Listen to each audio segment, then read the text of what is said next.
What's good, guys? It's TSG. I'm putting together a couple of interviews with some of the nominees for the current election, just to give you guys a chance to get to know them better. And I'm gonna ask them some simple questions, some hard hitting questions, so we can get a gauge on where their mind's at and what their perspective is.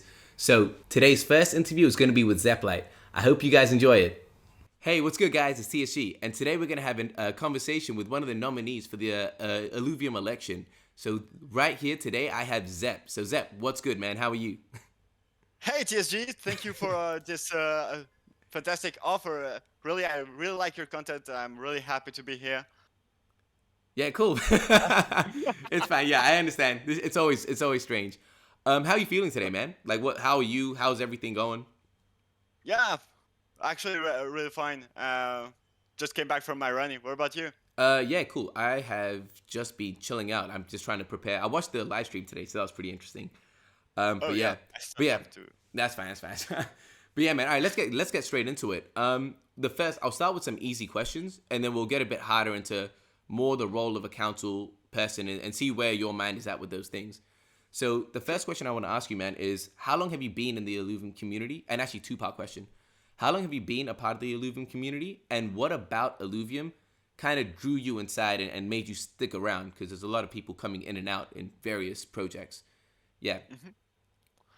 Okay, so first question. I've been here around for a very short amount of time here, actually, just about 1 month.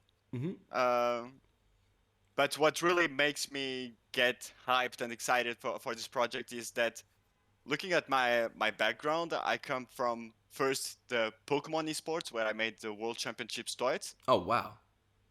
and then the TFT uh, community where I am a grandmaster, so top 400 in Europe, and an actual coach for Oslo esports, French esports team. Wow.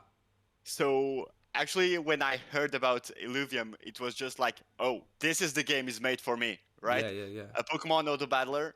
Okay, that this is made for me. And then I started to really get curious about it and look at all the economics ecosystem and stuff. And I was really really curious to see how does all that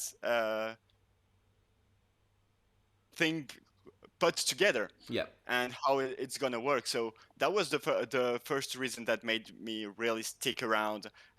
Curiosity about how it's gonna work with the DAO and stuff, but also about just the game itself. It just seems to be such a really good game that kind of makes me wanna be invested into it. Yeah. So I can help to make it to make sure it's gonna be the great game it promises to be. Yeah, yeah. Crazy. Man, so wait. So you've played in Pokemon competitively at like the top level. You've played Yep. TFT at a top level as well. So you're Yeah. pretty much playing two games. And you mentioned another one. What was the third one that you mentioned? No, no. It's those two. The third point was just that I'm now coach Coaching. of an Right. esports team. So crazy. So you've played two different games at a top level. That's insane. How like are they two very different times apart, or are they pretty consecutively, or because that's impossible to do Actually, two? actually, actually, I started esports in general back in 28. Yeah. Wow. Okay. Um, so yeah, it's been a long time ago. Yeah. Yeah. Yeah. Yeah. No, that's crazy. uh, and yeah, I made world championships for the first time in 2010. Yep. Wow, man, nuts. Uh, it was in Hawaii, man. It was a very great experience. Yeah, crazy. Uh, and well, I really went bad there. Like I just got crushed by everyone, and that really meant a great frustration. Like you go to the Yep. high stage and just get ridiculized. Yep. Yep. Yep.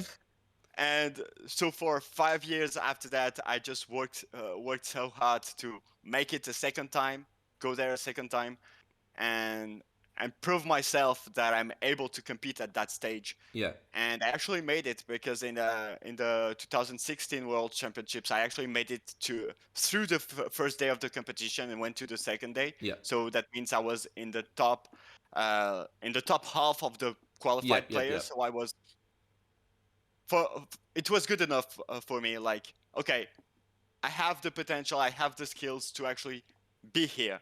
Yeah. But once that was done, actually, I stopped playing because I just didn't have the eye of the tiger anymore. Like Yeah. all the frustration was gone, and I was just like, I made it. "Whoa, what do I do now?" Like, Yeah, yeah, yeah. so that's when I actually started making my own company. Mhm. So then I was very busy and unable to really play video games competitively. Yeah. And 2 years ago, well, we got the COVID, we Yeah. got TFT starting and stuff. So it all made that I just came back to esports and I just rushed TFT by using basically what I learned during my world championships in Pokemon. Because in esports, basically, it all comes to self discipline, Mhm.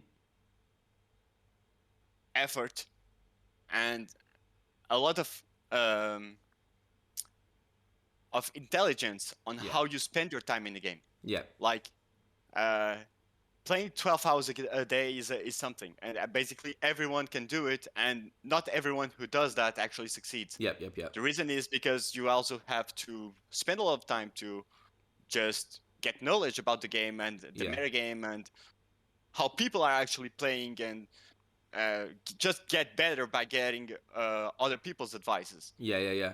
And yeah, so I just used all I learned during Pokemon to bring it To back TFT. to TFT, and it just really helped me to kind of break the stairs and just get up way faster than I would normally. Yeah, yeah. No, that's crazy. Now, a lot of those things that you said, I relate to because I play Smash Bros competitively. So I get the whole Oh, first time you go, yeah. you get knocked out, and you're like, yo, why am I even here? Yeah.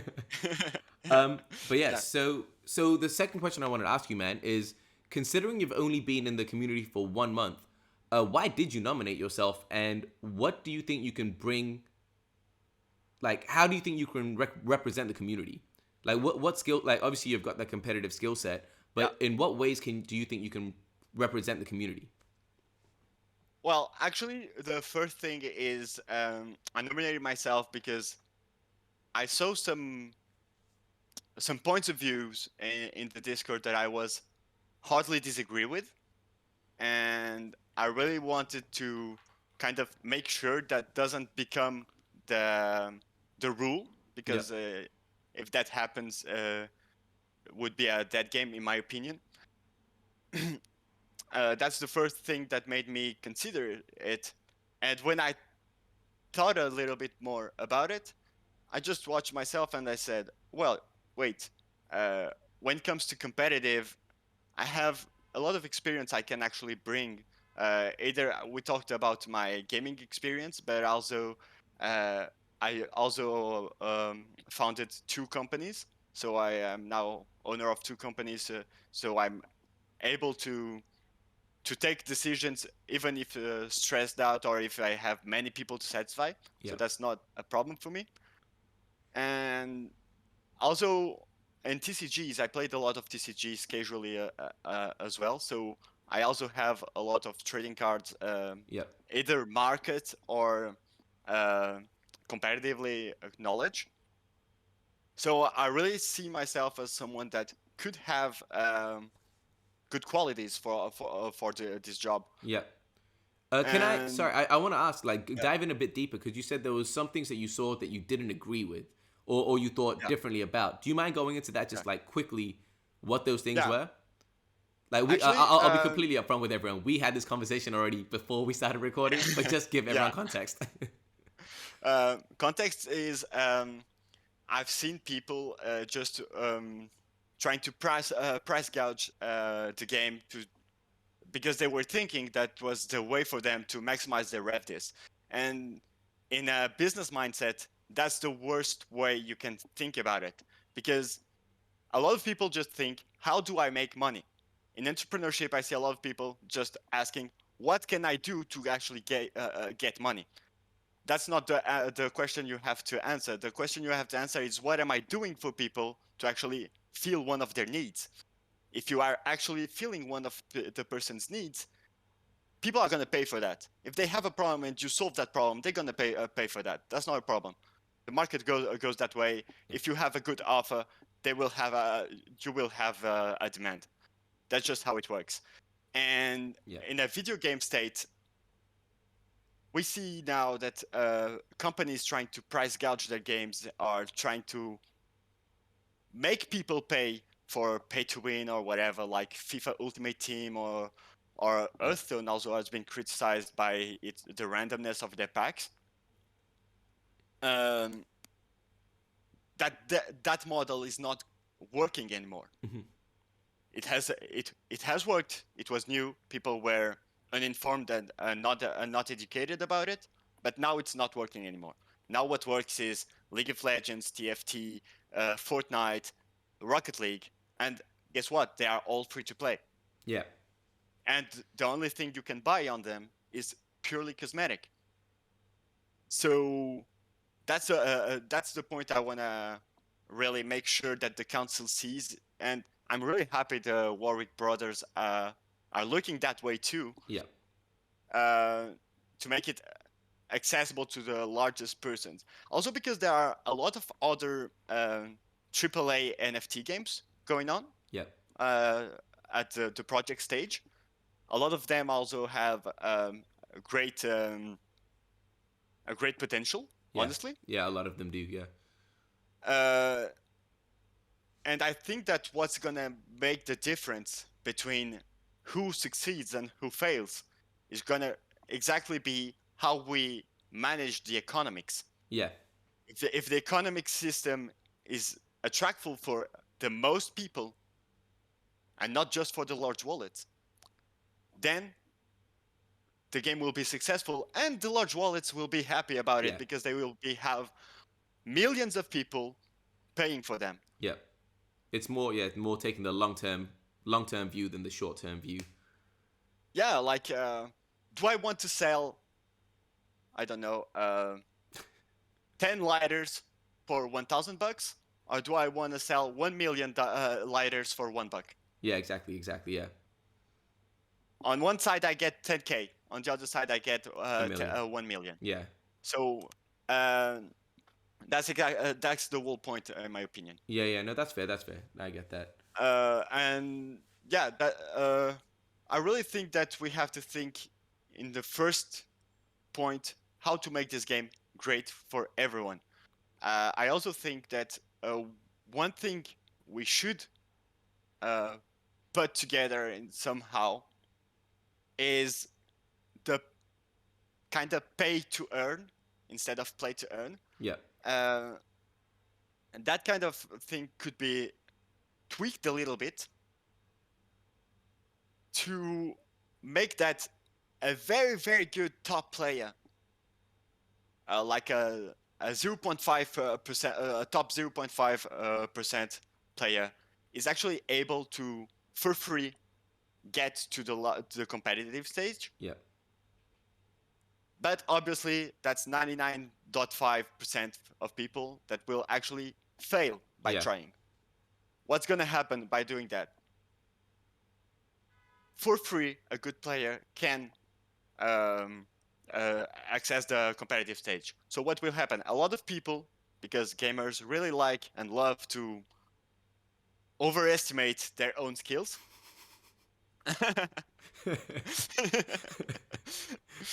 And they're gonna go for it. They're gonna push hard for it.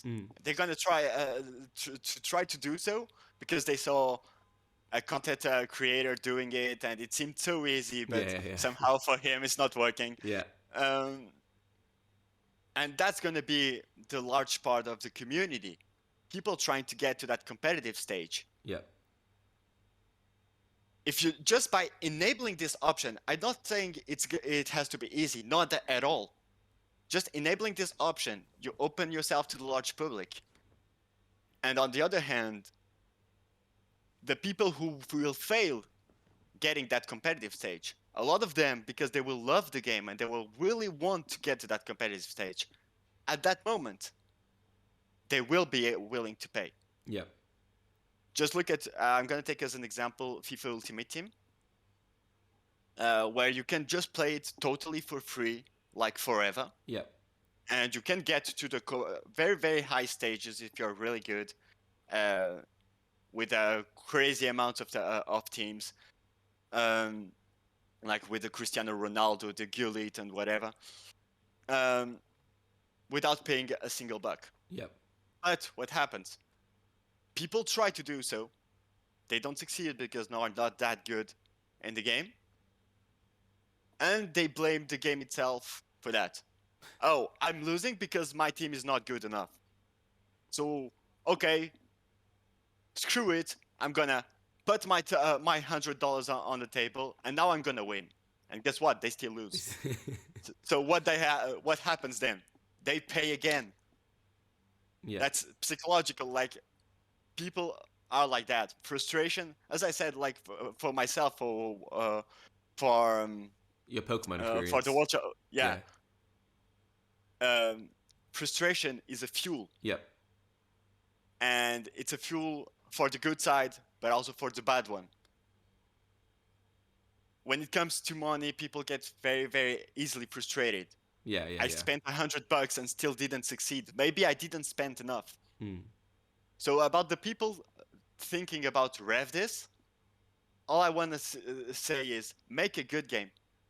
Make that it's enjoyable for the large majority, and money will come. Yep. Because of those psychological effects on the people that are totally out of your control, and you don't even need to set up traps for that. Hmm. Yeah. Yeah. Yeah. Just all you need to do is enable the option to access the play to earn instead of pay to earn. Yep. There will still be people lazy. I've been talking with some Pokemon and some TFT players that actually are just too lazy to go farm and stuff. Like, the open world is not there. It's not what they like in video games, and they are still gonna come and say, "Okay, what is the competitive deck? Oh, it's $300." Just buy They it. will put the 300 ducks and just make rankeds. There will still be players like that, so we don't have to worry about will we be able to sell Illuvials or not. Yeah. It's like I'm just gonna pivot a little bit because we are talking about RevDis, and I know one of the big discussions that we've had has been an ongoing discussion is the one about potentially allowing RevDis to be claimed by as SILV2. Mhm.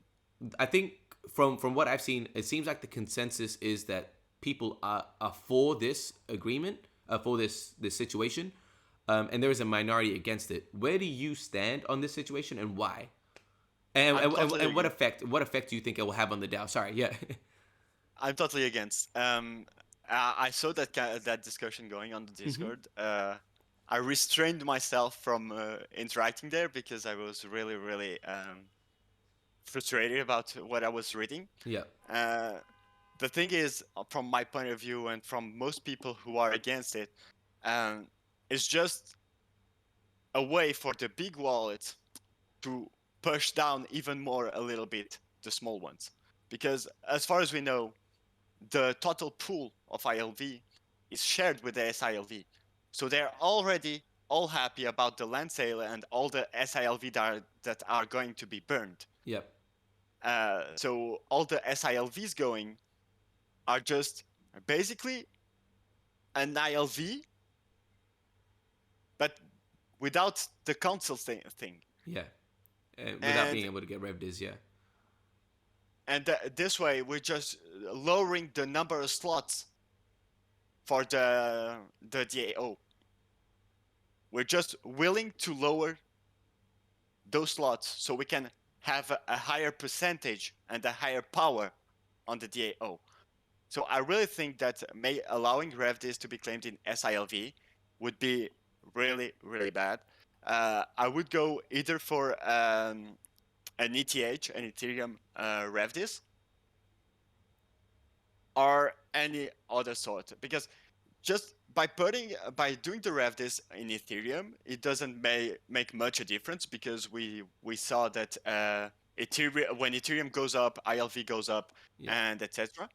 Um, and on the other side, if the person still wants to use them to burn them in game, they are free to. they can. They have Ethereum. They just Yeah. go on Binance or whatever and buy their ILVs. Yeah. So I think that allowing this option is just one more strategy to get more power in the DAO. Interesting. Now that's an interesting perspective. So another question I have is, the last Epoch did seem a bit quiet in regards to proposals and whatnot. With the next Epoch, if you are involved, what do you think a priority of the council should be? I think first would be to make the time how you say it. Sorry. The duration, the time. Uh, uh, Not the timestamps, but Okay. the schedule a Yeah. bit more large, Okay. because we can see that a lot of people are getting stressed about, oh, they said second half of February, we are in March.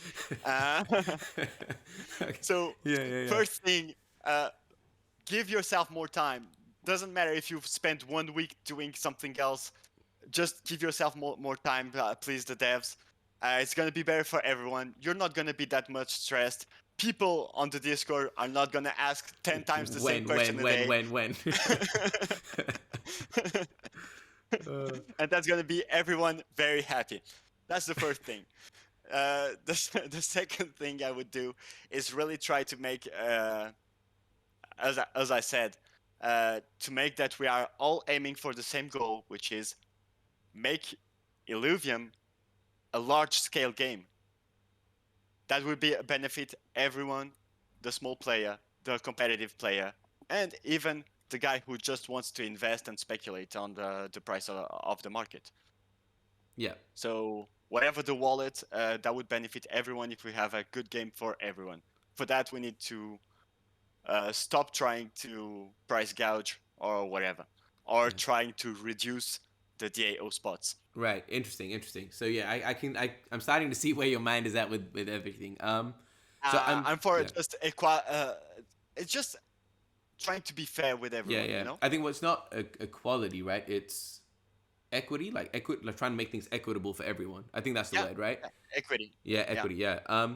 So actually, I'm interested to see where your mind is with this question as well. Then, because this is another conversation I've seen about possibly increasing the amount of seats on the Illuvium Council. Because right now it's 5. We know it needs to be an odd number, so it's never a Hmm. split vote, and there can always be a majority. Do you think Hmm. that we should be considering increasing by 2 more seats?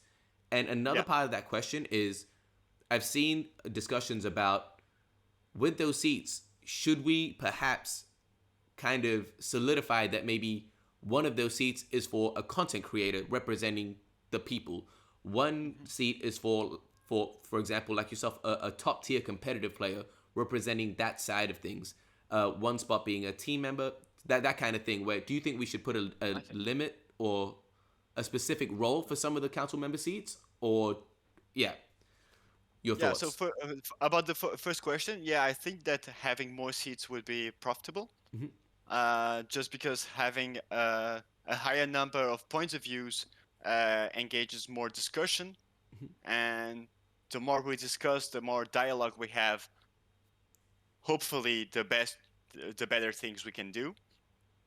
It also will, because actually there are some slots that are probably not gonna move. Yeah, yeah. Like there are, Kieran Kieran, spots. Kieran's probably gonna stay there. I hope he stays there for life. Yeah.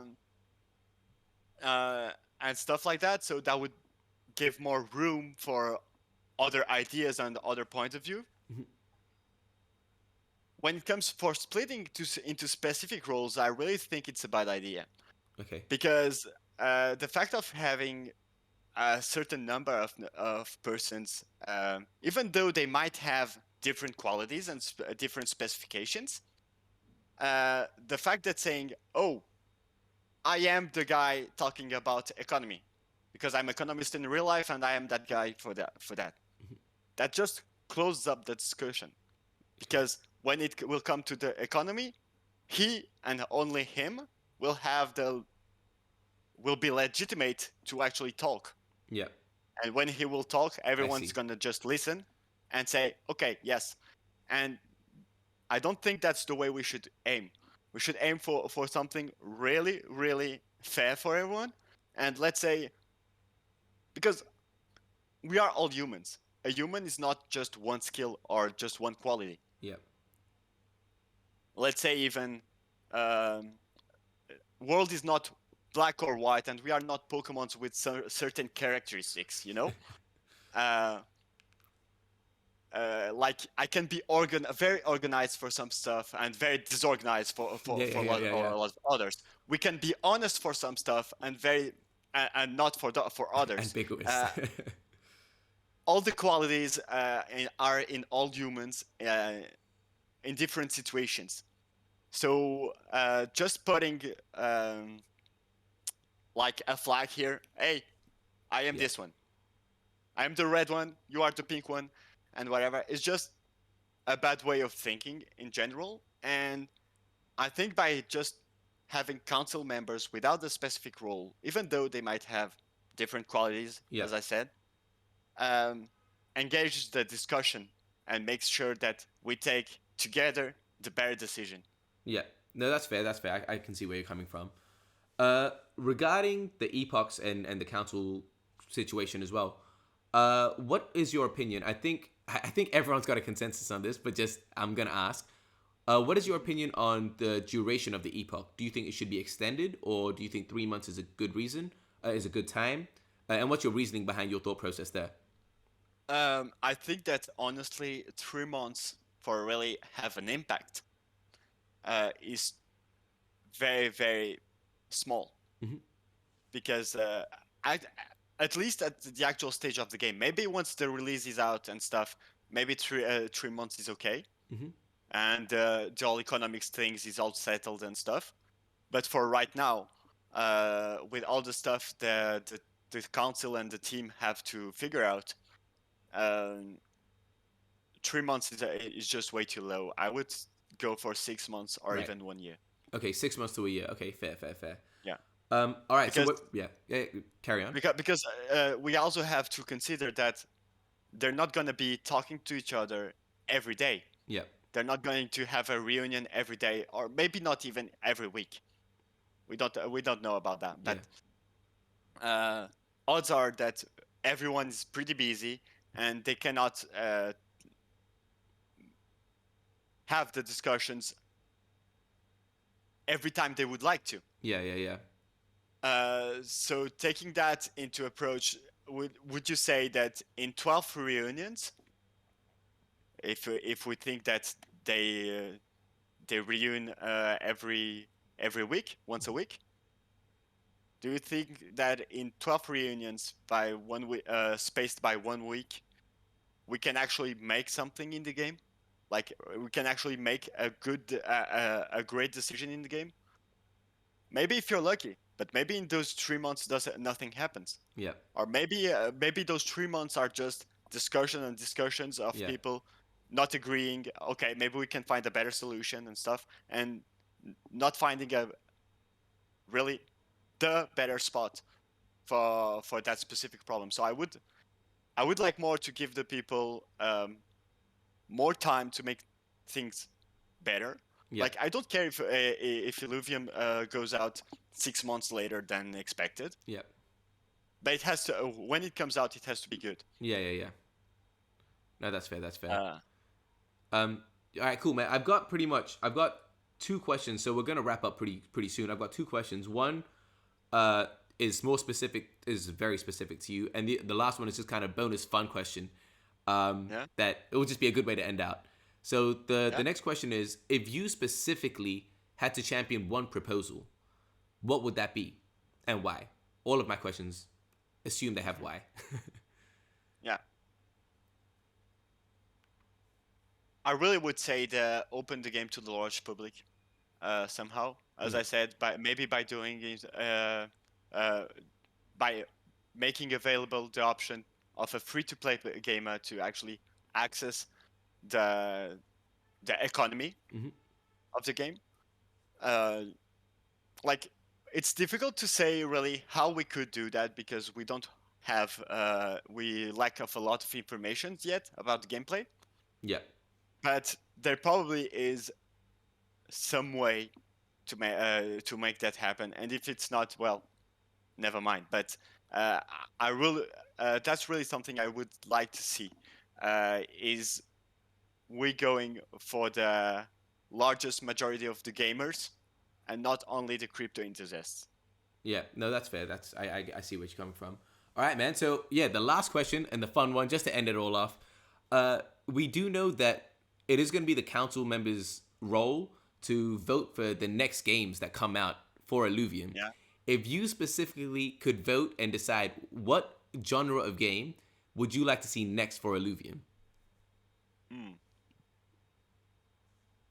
Whoa. Yeah, That's a tricky one. This one, and why? Why would you choose that one? Yeah. I wanted to keep that question in the bag. Oh man, why didn't you set this one to beforehand? Because this one I wanted to see you think on the spot for this one. Okay.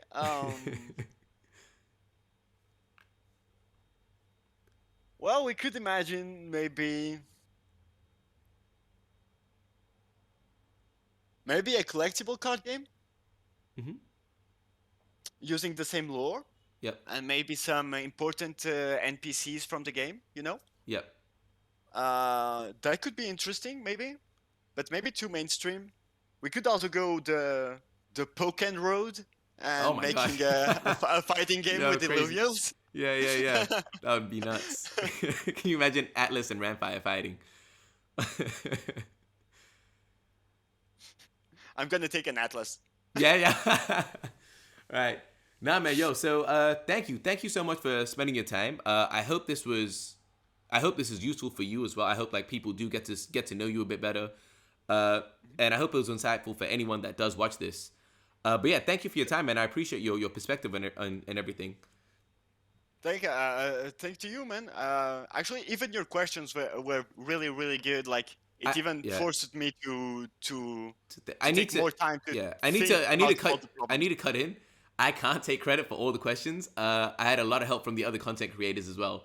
So Eleanor and Najif, all of those guys, like those guys did help me with that. So appreciate to those guys.